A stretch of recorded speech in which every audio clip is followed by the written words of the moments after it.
ngayon kanam mi te ilungge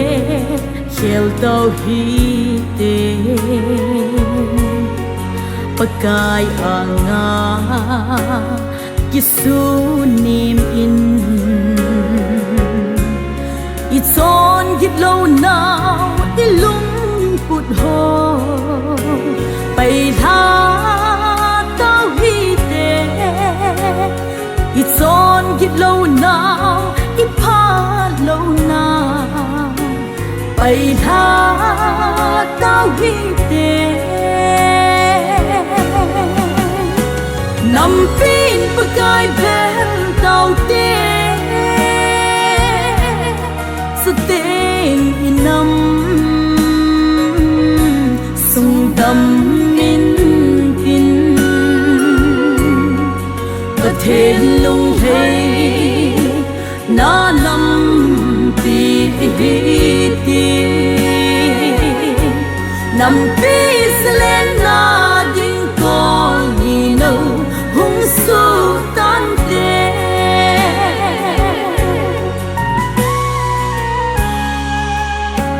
pule pakhang apa ithimo na hau zo si nit li pum min ngai dam thum a dil xóa pakai pe lâu lại si i nam dam pun te i neo sa pa thin ve lâu te dam na mu pun te nam pin pakai vel tau te sa tên inam sung đam min tin ta thiên lung hay na lam ti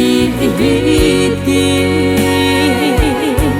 nằm pis lên na ding con ni no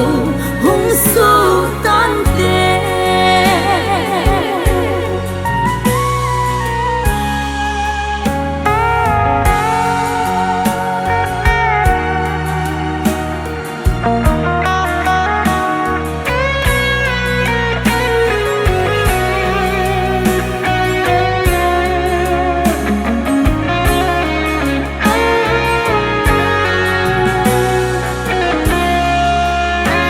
van lệ van nuôi lấy si